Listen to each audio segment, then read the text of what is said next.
Permasalahan stunting di Indonesia masih menjadi ancaman serius dan membutuhkan penanganan khusus. Berdasarkan data survei dari Gizi Balita Indonesia, pada tahun 2019 dinyatakan prevalensi stunting di Indonesia mencapai 27,7%. Hal ini masih menjadi sangat tinggi jika dibandingkan dengan ambang batas yang ditetapkan oleh WHO sebesar 20%.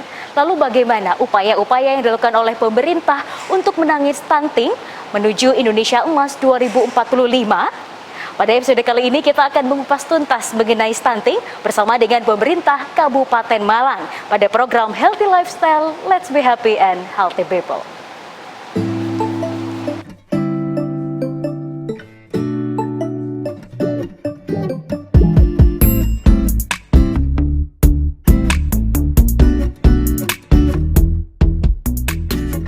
Ya pemirsa, kembali lagi bersama kami dalam program Healthy Lifestyle. Saat ini saya berada di Hotel Grand Mercure Premium Hotel Accor Malang. Dan pada episode kali ini kita akan berbincang dengan Ibu Dr. Randa Hani Wahyu Hidayat. Beliau merupakan Ketua Dharma Wanita Persatuan Kabupaten Malang. Kita sapa terlebih dahulu. Assalamualaikum Ibu. Waalaikumsalam warahmatullahi wabarakatuh. Nggih, bagaimana Bu kabarnya hari ini? Alhamdulillah, seperti yang terlihat baik dan sehat. Alhamdulillah. Bu, hari ini atau dalam kesehariannya sedang sibuk apa kalau boleh tahu? Yang jelas kesibukan saya tentunya tidak jauh dari tupoksi saya selaku Ketua Dharma Wanita Persatuan Kabupaten Malang. Itu kesibukannya. Nggih, baik. Kita ingin ngobrol lebih lanjut Bu terkait program-program apa saja sih yang sedang Ibu jalankan.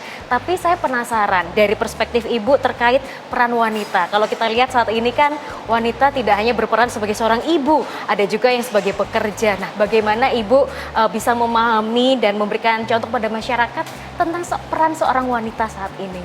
Iya, berbicara soal wanita itu sangat luas sekali yang kita kupas. Jadi kalau menurut saya ada tiga ya, kita sebagai ibu, sebagai istri tentunya.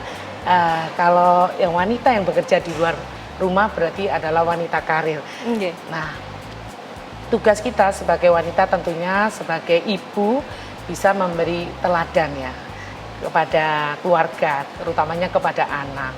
Dan sebagai istri tentunya bukan saja menurut saya bukan saja sebagai pendamping suami, melayani suami, tapi juga berusaha membantu suami untuk mengelola keluarga tersebut, artinya memanage keluarga tersebut. Bahwa seorang ibu itu harus bisa jadi role model untuk keluarga, terutama untuk anak ya. Jadi di situ kita bahwa pendidikan anak, outputnya di masa akan datang itu peran serta ibu luar biasa menurut saya, karena ibu juga sebagai pendidik, apalagi di masa pandemi.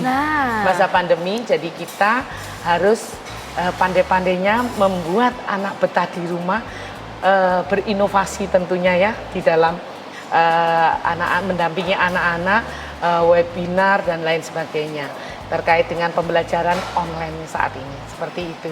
Oke. Kalau baik. sebagai wanita karir, Nah ini Bu. Nah kalau sebagai wanita karir, bahwasannya kita itu harus mempunyai tanggung jawab moral terhadap tupoksi yang diamanahkan kepada kita. Jadi siapapun kita mempunyai tanggung jawab moral terhadap tupoksi yang diamanahkan kepada kita. Seperti itu kalau menurut saya. Baik, memang berarti menjadi seorang wanita harus tahu menempatkan diri sedang di mana dan tupoksinya bagaimana juga. Iya, betul. Baik Ibu, nah ini saya penasaran Bu, terkait Dharma Wanita Persatuan Kabupaten Malang. Bagaimana sih peran Ibu di sana dan juga apa saja program-programnya? Iya, saya selaku Ketua Dharma Wanita Persatuan Kabupaten Malang, tentunya di sana saya berharap dari Dharma Wanita OPD, Dinas Badan Bagian, bahkan Dharma Wanita Kecamatan, semuanya bisa bersinergi, berperan serta melaksanakan program yang ada di Dharma Wanita Persatuan, yaitu ada 3 bidang Mbak.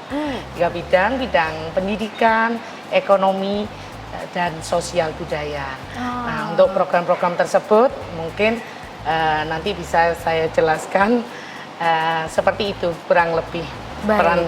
peran sertanya, dan di masing-masing bidang tersebut tentunya sasarannya juga ada di bidang pendidikan, ekonomi maupun sosial budaya. Mungkin lebih lanjut nanti kita kupas lebih dalam ya. Boleh Ibu, langsung kita kupas. Baik Ibu, nah tadi Ibu sudah menjelaskan 3 divisi yang terkait dari program Dharma Wanita. Nih saya penasaran Bu, kalau dalam bidang pendidikan sendiri ini bagaimana?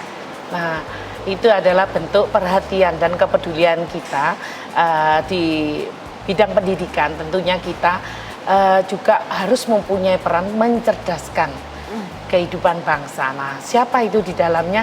Ya tentunya anak didik.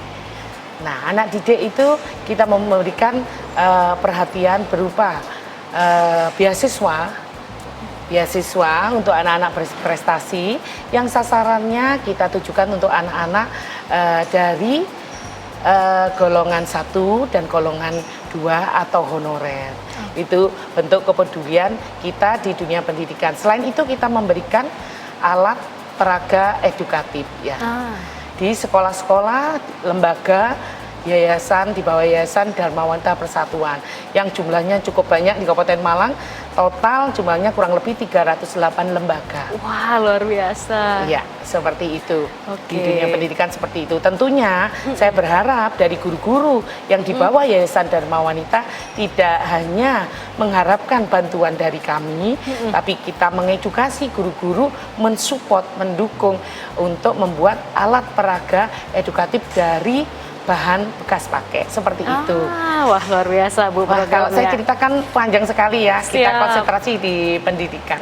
Baik. Kemudian di mana visi dari Dharma Wanita itu adalah organisasi istri aparatur sipil negara yang kukuh, yang mandiri. Jadi di situ artinya kukuh seperti apa ya, tentunya kita memberikan meningkatkan potensi dari anggota itu sendiri ya, supaya bisa mendapatkan income. Dengan apa? Nanti saya jelaskan. Wah, ini nyambung Bu dengan yang tadi ekonomi. Nah, ini bagaimana Bu langsung? Nah, di bidang ekonomi kita berperan serta memberikan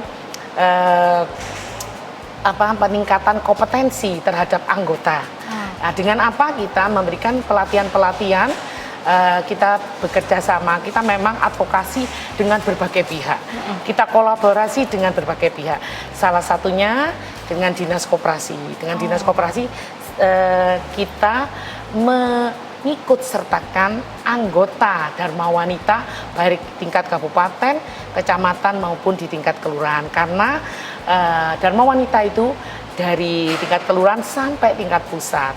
Jadi kita mengikut sertakan, tentunya disesuaikan dengan bakat dan minat dari anggota untuk mengikuti pelatihan-pelatihan yang ada di dinas tersebut. Nanti kita florkan ya, kita sampaikan kepada Dharma Wanita OPD siapa saja yang berminat untuk ikut, karena kita tidak bisa mengikut sertakan semua, tentunya terkait dengan minat dan bakat. Nah, terkait dengan pelatihan bukan saja dengan Dinas Koperasi, kita juga dengan Disperinda.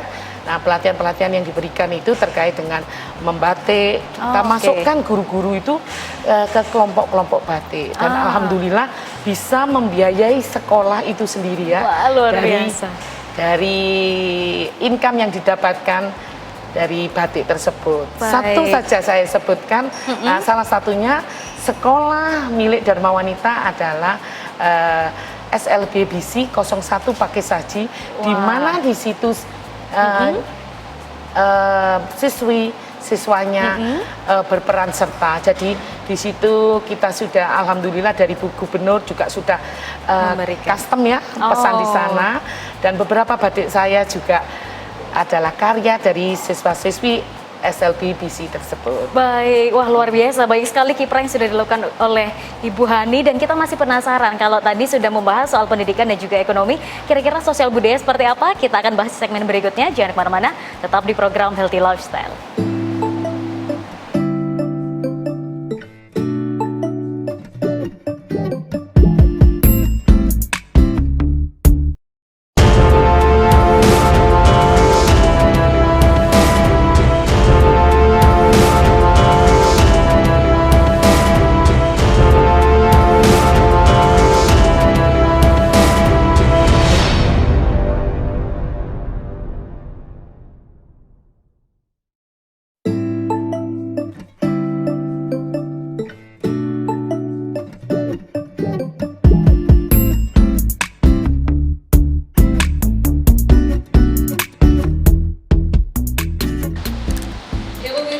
lagi bersama kami dalam program Healthy Lifestyle. Masih berbincang dengan Ibu Hani berkaitan dengan Dharma Wanita Persatuan Kabupaten Malang. Bu, kita mau langsung melanjutkan obrolan terkait divisi yang berikutnya, yaitu sosial dan budaya. Program apa, Bu, yang sedang digaungkan saat ini? Ya, sesuai dengan namanya, sosial budaya. Nah, di mana di dalamnya sosial kita berbuat banyak, artinya ke masyarakat. Sosial dengan memberikan sembako, selain untuk masyarakat luas, artinya yang memang yang layak menerima, kita lebih fokusnya mungkin 60-40, 60% kita alokasikan peruntukannya untuk guru-guru di bawah Yayasan Dharma Wanita, yaitu yang seperti saya sampaikan tadi, kurang lebih di 308 lembaga yang ada di Kabupaten Malang, dan itu masing-masing lembaga gurunya kan nggak satu. Jadi kebayang ya, yang harus kita jangkau itu seberapa banyak. Nah, oleh karena itu harapan saya memang kita harus bergandengan tangan, bersinergi, bukan hanya dari Dharma Wanita Persatuan Kabupaten Malang, tapi dari Dharma Wanita OPD, Badan Dinas Bagian maupun BUMD. Seperti itu yang kita harapkan, dan alhamdulillah peran serta dari Dharma Wanita OPD juga berkiprah dan berperan untuk itu. Jadi saya berharap memang itu kita bisa berbuat lebih. Baik. Selain bantuan sosial terhadap yang seperti saya sampaikan, sembako dan lain sebagainya, kita juga di dalam sosial budaya, bidang sosial budaya yang kita lakukan sunatan massal, memberikan pelayanan kesehatan dasar dan lain sebagainya. Seperti itu yang sifatnya sosial budaya. Gitu. Nah, terkait dengan budaya, itu kita ingin mengangkat potensi lokal yang ada di Kabupaten Malang, di mana di sana ada 33 kecamatan, 378 desa, 12 kelurahan. Nah, itu kita munculkan nantinya untuk peran sertanya. Jadi nanti yang ikut serta di dalam budaya ini, artinya kita mengangkat potensi lokal batik ya, aplikasi batik. Bukan saja mengaplikasikan, tapi memperagakan. Nah, nanti di situ juga harus disampaikan filosofi batik tersebut. Nah, batik tersebut harus dan wajib dari Kabupaten Malang. Jadi boleh kita harus bangga di Kabupaten Malang ada 33 kecamatan, dan alhamdulillah semuanya mempunyai keunggulan sendiri-sendiri. Nah, itulah cara saya mengangkat. Di sosialnya adalah kita memberikan bantuan, tapi di budayanya kita mengangkat potensi lokal yang ada di Kabupaten Malang. Lewat aplikasi batik tadi itu. Siap. Baik Ibu, terakhir ini ada isu yang memang lagi gencar juga. Selain pandemi ada juga terkait stunting sendiri. Kembali ke peran seorang ibu dan juga wanita. Contoh aplikatif apa, Bu, yang seharusnya dilakukan seorang ibu di rumah untuk mencegah stunting sendiri terkait gizi anak di rumah? Monggo Ibu. Oke, mengenai stunting itu adalah gagal tumbuh kembang anak ya. Orang pendek bukan berarti stunting, tapi stunting pasti pendek. Nah, seperti itu ya. Nanti akan dijelaskan oleh Dinas Kesehatan jauh lebih dalam. Nah, terkait peran saya sebagai seorang ibu mungkin, nah itu kita memberikan makanan sehat. Ada 3 hal menurut saya yang untuk pencegahan stunting itu. Pertama adalah pola makan, kedua pola asuh, ketiga adalah terkait dengan lingkungan, yaitu terkait dengan sanitasi, air bersih, dan lain sebagainya. Itu ya yang menurut saya dari sekian yang bisa saya garis bawahi adalah ada 3 itu tadi. Nah, terkait pola makan tentunya kita memberikan makanan yang bergizi, yang seimbang. Seimbang kalau kita terlalu banyak protein juga tidak baik. Apapun yang terlalu banyak tidak baik. Betul. Jadi semuanya harus gizinya seimbang. Jadi nutrisinya semua didapat, baik itu protein, karbohidrat, zat besi, dan lain sebagainya. Nah, peran saya selaku Ketua Dharma Wanita, maka lewat pendidikan terkait dengan pencegahan stunting ini kita mensosialisasikan di setiap kunjungan saya, kunjungan kerja di kelembagaan. Kelembagaan yang saya kunjungi bukan hanya Dharma Wanita OPD, tapi lembaga-lembaga sekolah. Nah, setiap saya kunjungan kerja tersebut menyisipkan pesan-pesan terkait dengan pencegahan stunting. Seperti itu. Luar biasa ya, semua sektor akhirnya Ibu masuki juga untuk bisa bermanfaat tentunya kepada masyarakat. Luar biasa, terima kasih banyak Ibu Hani. Sama-sama. Sehat selalu, Amin, terus amin. untuk bergerilya memberikan manfaat tentunya untuk masyarakat juga. Terima kasih. Baik pemirsa, tak terasa kita berbincang dengan Ibu Hani, tapi kita masih akan berbincang lagi dengan narasumber berikutnya. Jangan kemana-mana, tetap di program Healthy Lifestyle. Pada segmen kali ini kita akan berbincang lebih jauh berkaitan dengan stunting dan penanganannya di Kabupaten Malang bersama dengan Bapak Gunawan Joko Untoro SKM MSI. Beliau selaku Kabid Kesehatan Masyarakat Dinas Kesehatan Kabupaten Malang. Kita sapa terlebih dahulu. Assalamualaikum Bapak, bagaimana kabarnya hari ini? Alhamdulillah, waalaikumsalam warahmatullahi wabarakatuh. Selamat siang sahabat OBT TV sekalian. Sehat Pak hari ini? Alhamdulillah sehat siang hari ini. Baik Pak, berkaitan dengan isu yang juga memang sudah dari lama ini ingin dihilangkan tentunya oleh pemerintah dan menjadi isu global juga berkaitan dengan stunting. Kalau di Kabupaten Malang bagaimana Pak angka stunting dan mengapa stunting ini menjadi penting untuk segera dihilangkan? Ya baik, terima kasih Mbak dan sahabat OBT TV sekalian. Kondisi stunting di Kabupaten Malang kita menggunakan tolok ukurnya adalah panjang badan. Dan dari catatan per Februari 2021, angka kita masih menunjukkan 10,9%. Apabila dikonversikan dengan jumlah balita kita, masih cukup tinggi sebenarnya, hampir 14.000 bayi balita kita yang memiliki panjang badan pendek maupun sangat pendek. Dan angka inilah yang sering kita sebut sebagai stunting. Padahal ini adalah angka yang sebenarnya adalah potensi untuk kalau tidak segera ditangani, potensi untuk terjadi stunting.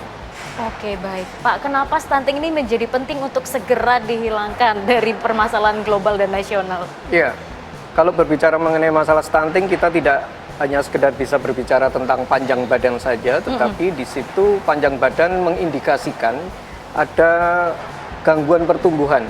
Dan inilah yang sebenarnya menjadi fokus kita, karena di dalam gangguan pertumbuhan ini potensi apabila si anak tersebut nanti tumbuh ke dalam usia dewasa, dia akan ada keterbatasan terkait dengan kognitifnya maupun kecenderungan dia untuk memiliki penyakit-penyakit tidak menular di masa dewasanya. Ini yang sedini mungkin harus kita hindari. Oke baik.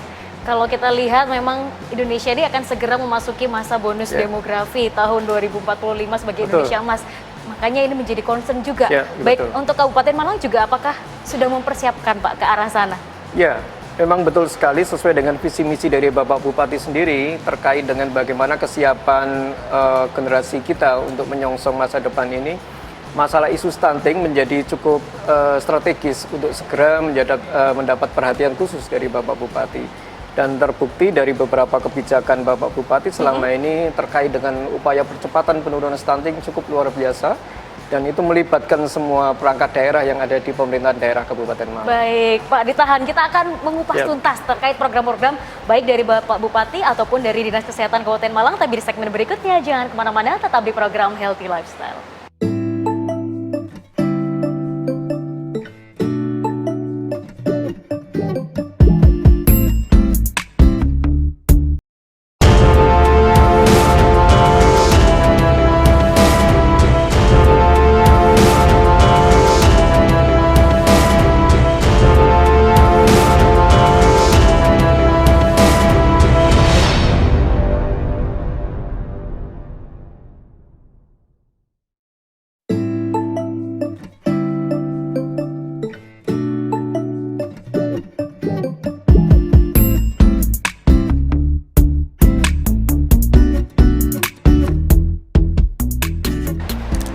Ya pemirsa, kembali lagi bersama kami dalam program Healthy Lifestyle. Masih berbincang dengan Pak Gunawan berkaitan dengan pencegahan stunting, utamanya menuju Indonesia Emas 2045.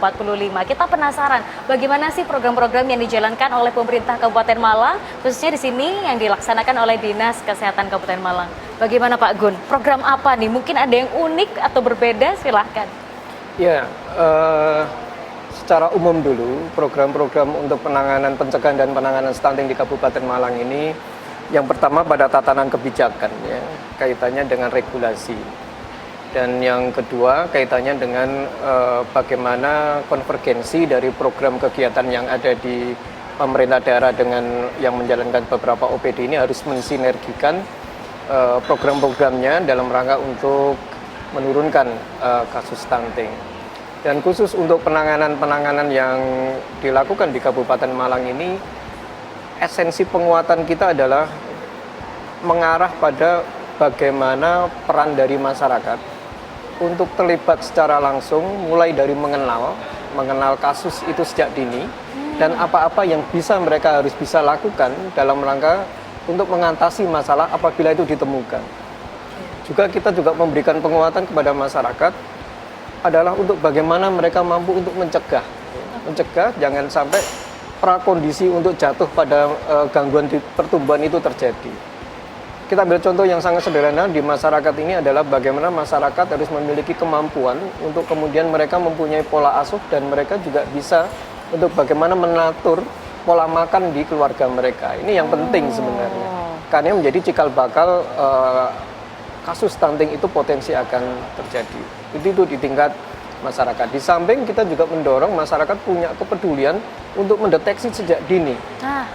Karena kasus stunting itu diawali dari adanya gangguan pertumbuhan, berarti di situ ada bagaimana kita memantau sejak dini perkembangan pertumbuhan panjang badan si anak.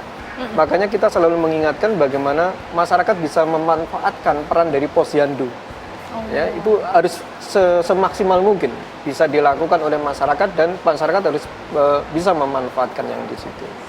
Kemudian yang berikutnya, selain edukasi kepada masyarakat terkait dengan bagaimana mereka mampu mengelola pola makan, mengkonsumsi pola makan atau membuat menu-menu di tatanan rumah tangga, pemerintah daerah kita juga concern untuk menangani beberapa kasus-kasus apabila itu dia sudah pada posisi dia pendek atau sangat pendek. Kemudian status gizinya dia kurang, apalagi dia gizi buruk, makanya pemerintah daerah hadir di situ adalah untuk menangani hal-hal yang sudah pada titik di situ.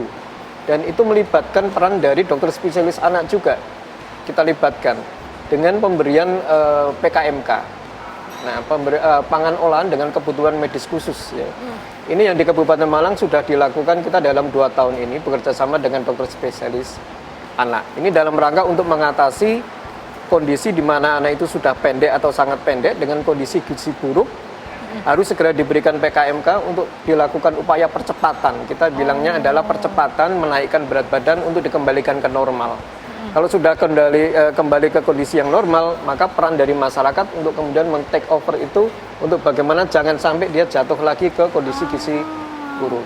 Dan itu tahun ini pemerintah daerah Kabupaten Malang support untuk penyediaan PKMK maupun PMT untuk bumil kek dan untuk bayi gizi buruk itu juga tersupport dengan makanan cair kalau yang di Kabupaten Malang tahun ini kita jalankan. Oke, baik. Wah, kalau saya lihat memang akhirnya antara pemerintah dan masyarakat turut bahu-membahu ya Pak ya, karena tidak bisa bekerja dengan sendiri. Betul, karena stunting ini adalah bukan kasus yang terjadi begitu saja, bukan kasus yang terjadi karena single faktor ya. Jadi proses yang terjadi cukup panjang, mulai dari kesalahan asuhnya, ya, pola asuhnya, kemudian juga adanya penyakit menular atau penyakit menaun dari si individu itu, atau pengaruh lingkungan, dan itu tidak bisa hanya diselesaikan oleh unsur dari kesehatan saja. Jadi semua harus terlibat, dan itu terjadi dalam kurun waktu jangka panjang, tidak hari ini terjadi besok stunting, tidak. Jadi di sini adalah ada kondisi ada gagal tumbuh namanya. Ya. Jadi yang terjadi karena intervensi kita atau perlakuan kita pada anak-anak kita yang kurang, sehingga itu kemudian terjadi di periode-periode terakhir yang bisa kita amati biasanya sekitar 2 tahun dari kelahiran. Oke, baik. Pak, ini ada istilah cegah stunting pada 1000 hari pertama kehidupan. Nah, ini bagaimana maksudnya? Ya, sahabat UPI sekalian, jadi kalau kita berbicara tentang 1000 HPK, ini adalah hitungan yang dihitung mulai dari konsepsi, jadi terjadinya pembuahan itu sampai dengan perkiraan usia 2 tahun. Oh. Kenapa kita ngambil 2 tahun? Karena di masa 2 tahun itulah adalah merupakan masa-masa, kalau kita menyebut sebagai golden age, ada yang menyebut itu adalah masa pertumbuhan yang optimal di situ. Dan itu apabila tidak kita tangani atau kita lalai di situ, potensi untuk kemudian kita mengajar 2 tahun yang hilang itu tidak mungkin kita bisa sama seperti pada saat di usia 2 tahun, di bawah 2 tahun itu. Karena percepatannya luar biasa di masa 2 tahun itu. Seperti pembentukan sel otak, penyempurnaan dari organ-organ supaya nanti dia mampu untuk di kehidupan berikutnya. Itu terjadi di 2 tahun pertama biasanya, seperti itu. Makanya kita menggunakan istilah 1000 HPK, hari pertama kehidupan, itu yang betul-betul harus kita pantau. Ya, mulai dari dalam kandungan, supaya nanti anak yang di dalam kandungan atau janin di dalam kandungan itu cukup gizi, dia memiliki berat badan lahir normal, panjang badan lahirnya juga normal, sehingga pada saat dia dilahirkan, dia juga dalam keadaan normal, sehingga potensi terjadi stunting sudah bisa kita tangani sebelum dia dilahirkan. Baik. Terakhir Pak, pesan atau mungkin suatu hal yang bisa disampaikan pada masyarakat berkaitan dengan stunting ini? Baik, terima kasih kepada rekan sekalian dan masyarakat di Kabupaten Malang. Kita mengharapkan bahwa untuk penanganan masalah stunting, kita tidak bisa mengandalkan satu pihak saja. Dari pemerintah saja itu tidak bisa. Harus ada kebersamaan, peran serta dari aktif dari masyarakat untuk bisa bersama-sama mencegah. Terutama itu tadi, mulai dari 1000 hari pertama kehidupan. Namun demikian kita juga menghimbau juga, sekarang tidak hanya 1000 hari pertama kehidupan, mulai dari remaja sudah harus kita menyiapkan diri. Makanya kita mengajak pada masyarakat sekalian, mulai dari remaja anak-anak kita harus terkondisikan, jangan sampai dia anemi, ya, supaya dia tidak anemi, supaya dia nanti memasuki masa-masa dia menjadi pasangan usia subur, dia sudah siap pada saat dia kemudian dia hamil, masa-masa dia persalinannya dia semua sudah normal semua. Kita harapkan seperti itu. Baik, terima kasih banyak Pak Gunawan sudah berkenan untuk sharing hari ini. Semoga lancar terus semua programnya untuk bisa memberikan edukasi kepada masyarakat khususnya stunting ini. Apalagi saat ini Indonesia mengejar Indonesia Emas 2045. Semoga kita menjadi generasi-generasi terbaik untuk memimpin Indonesia di periode berikutnya. Baik pemirsa, kami juga mengucapkan terima kasih kepada pemerintah Kabupaten Malang, kepada Dharma Wanita Persatuan Kabupaten Malang, kepada Dinas Kesehatan Kabupaten Malang, dan juga kepada Grand Mercure Premium Hotel Accor Malang. Terima kasih atas supportnya. Saya Khairunisa beserta seluruh kru yang bertugas mohon pamit undur diri. Terima kasih atas kebersamaan Anda dan sampai jumpa.